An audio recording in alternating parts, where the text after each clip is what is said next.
the professor at the University of Texas, Mansour El Kikhia, joins us now from Benghazi. Thanks so much for joining us, Professor.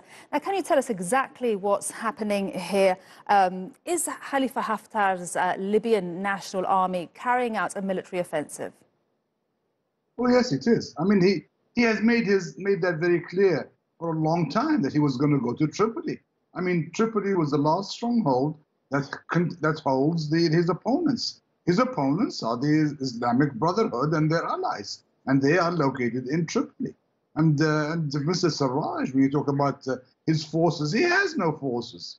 I mean, the forces in Tripoli are militias, and no more, no less. And there are many who welcome Haftar with open arms. So unfortunately, they put Libya into such a difficult situation. They had a wonderful opportunity to develop a democratic structure, democratic system. What they ended up doing is putting it in a situation which is loss. Now we are going to be faced with another military government, which is horrible. And tell me, Professor, both Prime Minister Fayez al-Sarraj and Khalifa Haftar met in Abu Dhabi last month to discuss a power-sharing deal. Have efforts now, where does that leave any peace efforts now? Obviously, I mean, the question doesn't beg an answer. It's all a charade, you know, that Mr. Haftar was just playing for time, and Mr. Sarraj was trying to gather some support from elsewhere. But unfortunately, Mr. Sarraj has no support in Libya. Haftar has an army. He controls the oil fields. He controls most of 80% of the Libyan territory. It's facing facts. That's what we have. And obviously, this escalation coincides with the arrival of UN Secretary General Antonio Guterres. What can the UN do at this stage?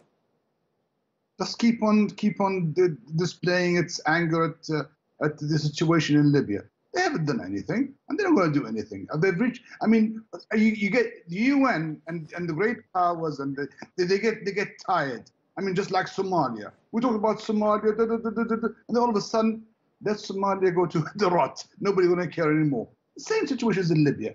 You get fed up after a while. You don't, and the effort to put in there makes no more sense. So let it go, they say, and that's what's going to happen in Libya as well too. Mr. Haftar is going to take Tripoli. Mr. Sarraj is going to leave Tripoli, and they're going to find somewhere else to retire. And that will be, and Libya will be no better off with another military government. And this is the way it's going to be. Professor Mansour El Kikhia, thank you very much for your analysis there on Libya.